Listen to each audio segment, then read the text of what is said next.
हरिओम। जय सिया राम।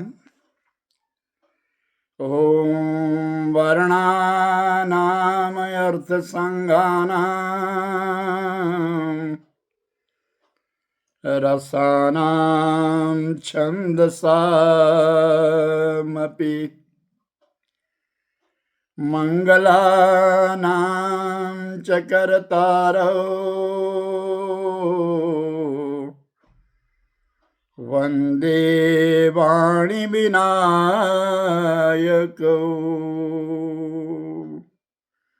सुप्रभातम। आप सबको लोहड़ी की बहुत बहुत शुभकामनाएं। आज लोहड़ी का पर्व है। पंजाब हरियाणा में लोहड़ी आज मनाई जा रही है और हमारे हिमाचल प्रदेश में लोहड़ी का पर्व कल मकर संक्रांति के दिन मनाते हैं। कहा है देशाचार कुराचारं च जात्याचालम विशेषतः। देश का आचरण, कुल का आचरण, जाति का आचरण मानना चाहिए। हमारे इस हिमाचल प्रदेश में लोहड़ी कल मनाएंगे।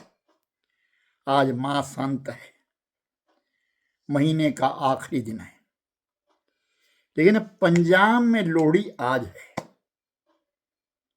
रात्रि में अग्नि जलाई जाती है। लोहड़ी लोग मांगने जाते एक दूसरे को प्रेम से, और फिर रेवड़ियां लेकर के, मूंगफली लेकर के भेंट चढ़ाते हैं। तिलों का पर्व है कल मकर संक्रांति। और हमारे यहां ऐसा कहा जाता है, आई लोहड़ी नभाग, सवेरे खिचड़ी शाम को साग। कि सुबह हर घर में खिचड़ी बनती है और शाम को साग बनता है। साग इसलिए बनता है कि ठंड है और साग इस महीने का विशेष पदार्थ है, विशेष सब्जी है साग। तो लोग हर घरों में साग बनाते हैं कल शाम को हमारे यहाँ। मैं आज इसलिए ये बात कह रहा हूं, कल एकादशी तिथि है और हमारे यहाँ तो उसको मकर संक्रांति के दिन यानी लोहड़ी साजी के दिन खिचड़ी बनाते हैं और इस नाम ही कल का खिचड़ी साजी है। खिचड़ी बनती है मांस डाल करके, मां के दाने डाल करके, चावल डाल करके खिचड़ी बनाते हैं बड़े प्रेम से लोग, और उससे पुजावा भी करते हैं देवताओं का भी। ऐसा भी आचरण है, लेकिन करे कैसे? अच्छा, पहले तो आज की बात सुन लीजिए। लोहड़ी जो है ये किसानों का पर्व है। गाई जाती है, सुनाई जाती है, बांटी जाती है, दी जाती है। ये किसानों का विशेष पर्व है। खेती के उल्लास के लिए, लहराने के लिए लोहड़ी को मनाया जाता है। और सर्दियों के मौसम में इस माह का महीना, जो कि आज पौष मास का आखिरी दिन है और माघ महीने के पक्ष का आज 10वीं तिथि है। तो मेरे भाई बहन, इस तिथि के बीच में, इस पावन पर्व के बीच में आप सबको पुनः बहुत बहुत बधाई हो। आप सबको बहुत बहुत शुभकामनाएं। कोई भी भारतीय संस्कृति को अपनाने वाला ना तो हैप्पी लोहड़ी बोले, ना लोहड़ी मुबारक हो। मत लिखना, मत बोलना। क्या बोलना? आपको बधाई हो, शुभकामनाएं, मंगलमय हो आपको। और कल जो है मकर संक्रांति है, तिलों का पर्व है। खासकर इस माघ महीने में तिल खूब खाना चाहिए। भगवान के रोम शरीर से कैसे निकले हैं ये कहते हैं। और विशेष बात है कि ये तिल उष्ण है, गर्म है, तिलकुट चला गया अभी पीछे। कल तिलों का विशेष पर्व कहा जाता है। हमारे यहाँ तिलुए बनते हैं, बड़े अच्छे अच्छे ढंग से लोग तिलुए बनाते हैं और फिर उसको बांटते हैं। हमारे यहाँ तो एक बड़ा बड़ा सुंदर प्रचलन था, मुझे अपनी अम्मा की भी याद है कि तिलुए बनाने और तिलुओं के बीच में चवन्नी डाल देनी, सिक्का डाल देना कोई ना कोई, कि किसको आएगा, किसके नसीब में आएगा। तो कम थोड़ा बनेंगे, 150 बनेंगे, 100-200 बनेंगे, लेकिन वो 2-4 के अंदर डाल देना, तो फिर बांटना, उनको मिला देना, फिर बांटना सबको। अब किसके हिस्से में आएगा ये पता नहीं है। तो जिसके हिस्से में आता था ना, वो अगर किसी के दांत कमजोर है तो कई बार दांत टूट जाते थे, और कई बार पता लग जाता था तो बड़े प्रसन्न होते थे, भाई ये बड़ा नसीबवान है, इसके तिलुए में सिक्का आया है, बड़ा नसीबवान है। ऐसा हमारे प्रचलन था। अब क्या कहें, अब नई दुनिया है, नया समाज है, कुछ नहीं कह सकते। अच्छा, कल एकादशी का पर्व है, खिचड़ी का पर्व है, लेकिन खिचड़ी एकादशी को कैसे बनेगी? क्योंकि एकादशी के दिन हम चावल खाते ही नहीं हैं। हम भगवान विष्णु को चावल चढ़ते ही नहीं एकादशी के दिन, वैसे भी नहीं चढ़ते। क्यों? एकादशी कौन है? ये भगवान की पत्नियां हैं, 27 एकादशियां हैं, वो प्रिय है उनको, तो उस दिन भोग नहीं लगाते, एकादशी को उपवास करते हैं। और ऐसा कहा जाता है कि एकादशी के दिन जितने भी पाप दुनिया में हैं वो सब चावलों में आ जाते, तांडुल में आ जाते, इसलिए चावल नहीं खाते, खाना नहीं चाहिए चावल। कुछ ऐसा भी था, कुछ लोग ऐसा भी किंवदंतियां हैं कि जी जगन्नाथ के भात को पता सकल पसारे हाथ, वो जगन्नाथ जी में है, यहाँ नहीं है, क्योंकि वहां भगवान बाल रूप में, उनको खिचड़ी पसंद थी, इसलिए वहां खिचड़ी का भोग लगता है।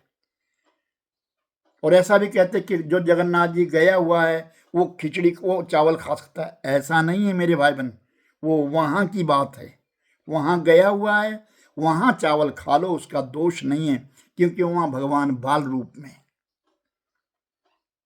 वहां बिल्कुल बाल रूप में, और खिचड़ी खाते हैं वहां। और वो खिचड़ी किसकी? कर्माबाई की खिचड़ी है। मैंने कई बार प्रसंग में सुनाया, कर्माबाई की खिचड़ी हो, साधारण खिचड़ी नहीं है वो, कर्माबाई की खिचड़ी खाते हैं। तो वहां पे एकादशियों को पीछे रखा गया है कि तुम पीछे रहो भाई, वहां चावल खा लेते हैं। और जगन्नाथ जी का भात हम लेकर के आते हैं, जब भंडारा होता है उस भंडारे में कुछ चावल डाल देते, भाई ये जगन्नाथ जी का भोग बन गया, ठाकुर जी का भोग बन गया। लेकिन हम यहाँ अगर उस चावलों को एकादशी के दिन डाल करके फिर खाना शुरू कर दें, वो उचित नहीं है, वो उचित नहीं है। एकादशी को चावल खाने ही नहीं चाहिए। तो कल कैसे होगा फिर? शंका तो ये है सबकी। कितने ही मेरे लिए टेलीफोन आए हैं, इसलिए सुने, इस पोस्ट को अवश्य सुने और अपने परिजनों को सुनाएं सबको, एक बार नहीं 2-3 बार सुने इसको। तिलों का दूसरा नाम है तिलाक्षतः, चारों को अक्षत कहते हैं, और तिलों का दूसरा नाम है तिलाक्षत। जब एकादशी के दिन पूजन किया जाता है, भगवान की पूजा की जाती है, तो चावलों से नहीं तिलों से की जाती है। तिलाक्षतां समर्पयामि नमः, तिलाक्षतां, तिल को भी अक्षत माना है, इसलिए कल खिचड़ी ना बनाएं, तिल का दान करें, तिल खाएं, तिल का दान करें कल। और परसों संक्रांति है, सुबह परसों आप खिचड़ी बना सकते हैं अगर आपकी इच्छा हो, लेकिन दान तो कल ही होगा। तो कल चावलों का दान नहीं होगा, अपनी सामर्थ्य के मुताबिक तिल दान करिए, कल तिल ले लीजिए और तरुएं बना लो, जैसे आप उचित समझे। तिल कूट करके पेड़े बना लो, कुछ भी बना लो, वो आप दान कर लीजिए। वो बात सत्य है, क्योंकि एकादशी के दिन चावल खाना तो अपराध, महाअपराध है। अपराध नहीं, महाअपराध है, क्योंकि सारे पाप चावलों में, अक्षतों में आ जाते हैं। तो वो तांडुल कभी नहीं खाना चाहिए। तो ये एकादशी का पर्व है, संक्रांति का पर्व है। कल मेरे भाई बहन मकर संक्रांति है।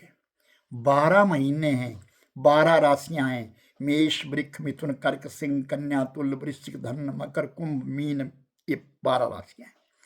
इनके बीच में ये 10वीं राशि कल प्रारंभ हो रही है, मकर। मकर का महीना है, माघ का महीना है, और इस महीने में भगवान शंकर जी की विशेष पूजा की गई है। और याद है आपको, मैंने कई बार मानस कथा में सुनाया है कि इस माघ के महीने के बीच में वो दशानन, वो लंकापति, वो रावण पानी का एक गड्ढा खोद करके पानी भर करके, उसमें कंठ तक पानी भर करके पानी में खड़ा हो जाता था। कितना साधक, कितना बड़ा तपी था। भगवान शिव को ऐसे प्रसन्न नहीं किया उसने।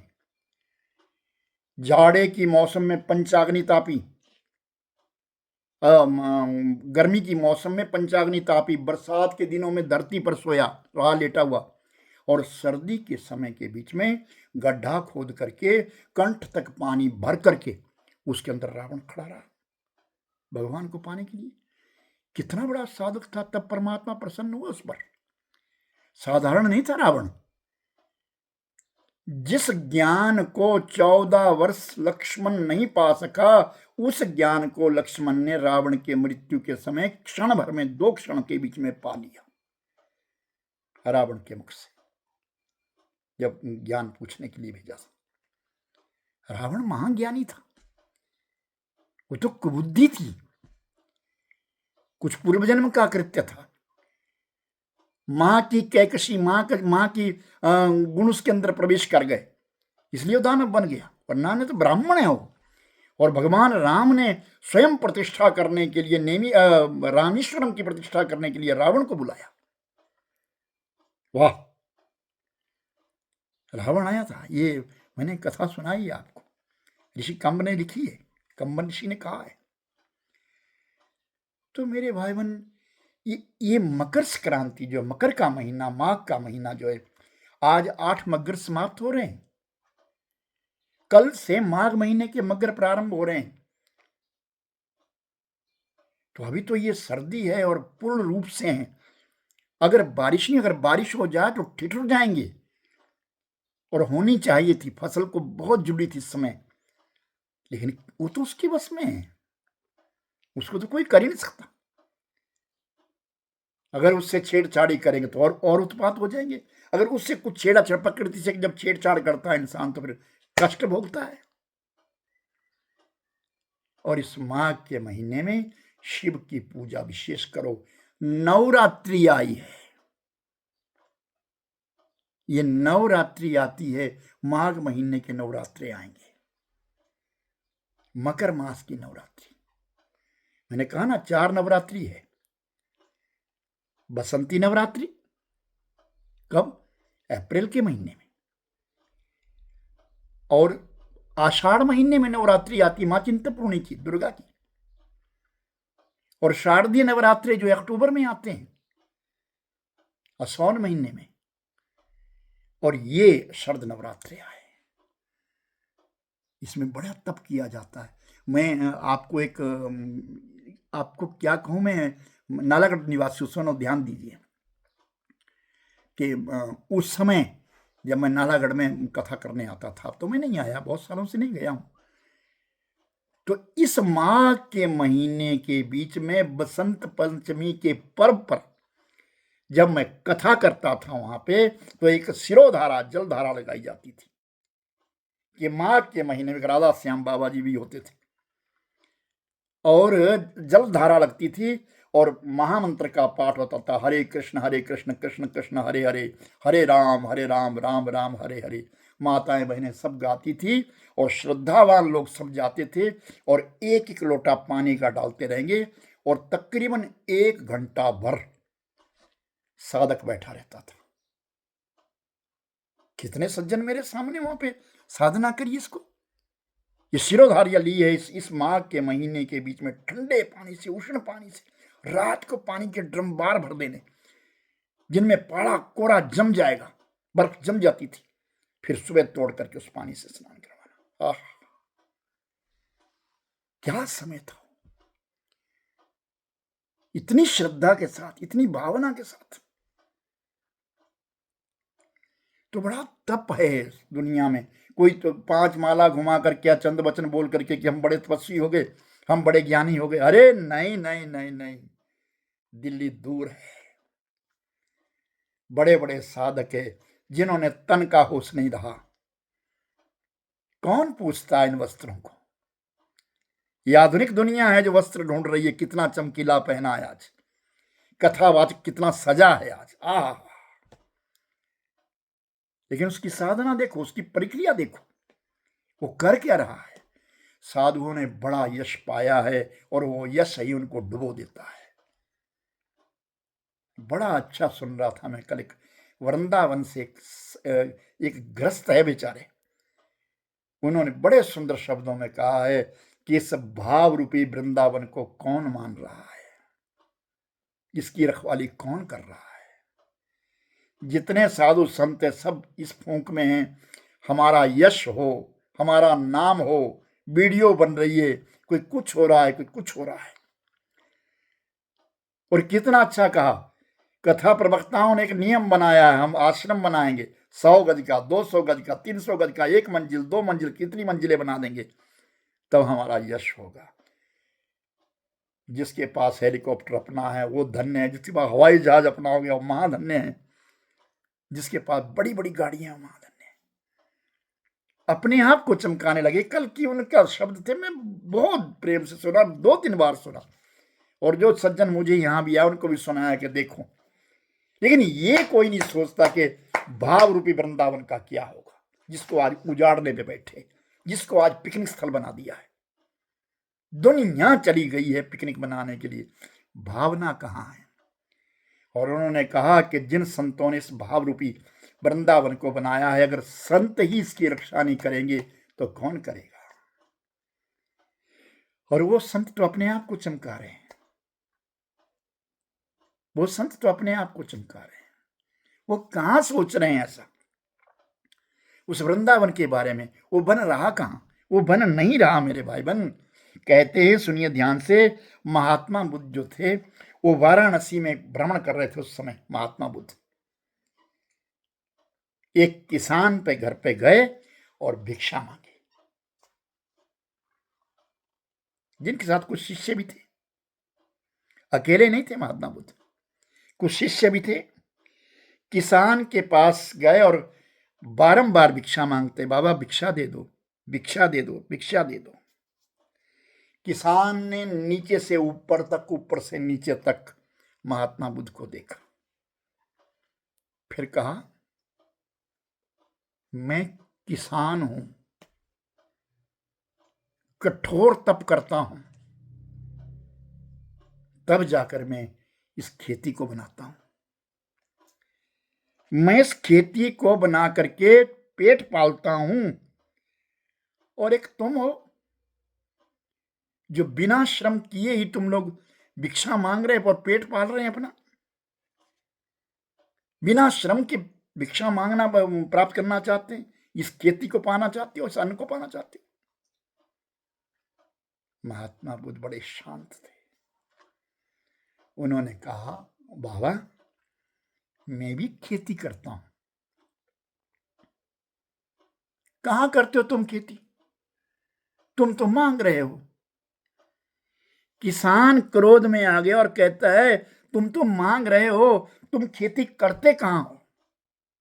अरे भाई, जब किसान ने ये बात कही तो मेरे भाईबन, बुद्ध महात्मा कहते हैं, महात्मा बुद्ध कहते हैं, सुनो, मैं ज्ञान की खेती करता हूं।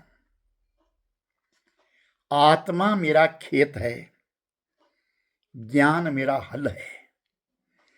उस ज्ञान रूपी हल से उस खेत को मैं जोतता हूं और तपस्या मेरी साधना है।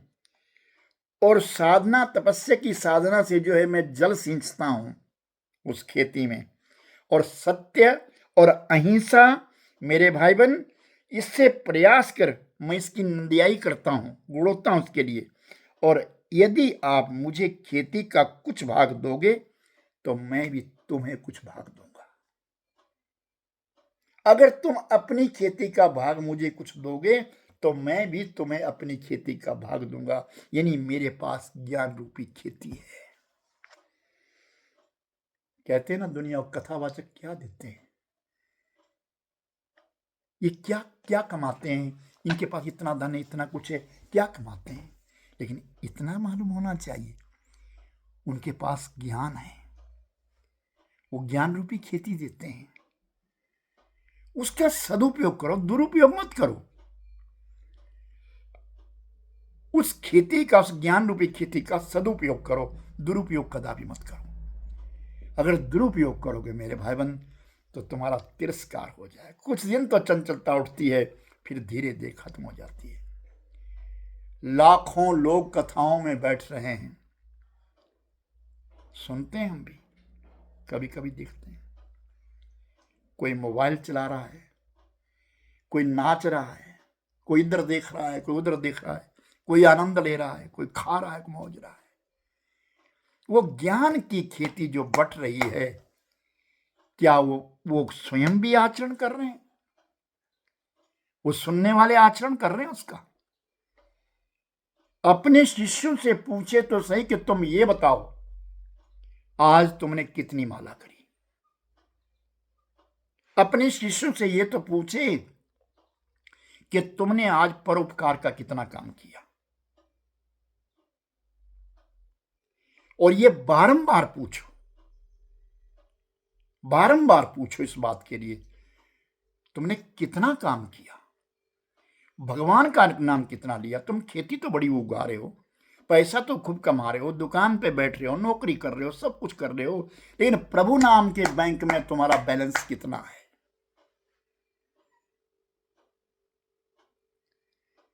और ये जिसके पास है वो महान है। ज्ञान रूपी खेती संत करते हैं और उसका अनुसरण भक्त करते हैं, और वो उसको अनुसरण करके भगवान के परम भक्त बन जाते हैं। तो भगवान कहते हैं कि जिन भक्तों के जो भक्त प्रेम मुझसे करते हैं, मेरे चरण उन भक्तों के हृदय में रहते हैं। वो भक्त मुझसे भी बड़े हैं, मेरे से भी बड़े हैं। इसलिए ये माघ का महीना है, शिव पूजन जरूर करते रहना। अपने इष्ट की भी पूजा करो, लेकिन शंकर जी का स्मरण चिंतन जरूर करना। बड़े प्रेम से शिव कथाओं को सुनो, नमः शिवाय का जप करो, और तिल दान करो, और तिल खाओ, अपने आप भी खाओ, खूब खाओ तिल। इस महीने में शरीर को बड़ी ऊर्जा देता है। कल एकादशी है, पुनः कहूंगा मकर संक्रांति की, कल की मकर संक्रांति की आपको बहुत बहुत शुभकामनाएं। आपको भी, आपके परिवार को भी, आपके परिजनों को भी इस संदेश को आगे पहुंचा दीजिए कि कल खिचड़ी ना बनाते हुए तिलकूट बनाओ, तिल को कूटो, उसका भोग लगाओ, या तलुएं बना करके उसका भोग लगाओ। परसों सुबह खिचड़ी बना लेना अगर आपको खिचड़ी ही खानी है। ऐसा तो ये पंचांग कह रहे हैं कि कल एकादशी है, और परसों एकादशी का पर्व नहीं है, लेकिन संक्रांति परसों है, संक्रांति का कुछ अंश है परसों। इसलिए हरे कृष्ण कृष्ण कृष्ण हरे हरे, हरे राम राम राम हरे हरे, हरे कृष्ण कृष्ण कृष्ण हरे हरे, हरे राम राम राम हरे हरे, हरे राम राम राम हरे हरे। हरि ओम तत्सत, हरि ओम तत्सत, हरि ओम तत्सत।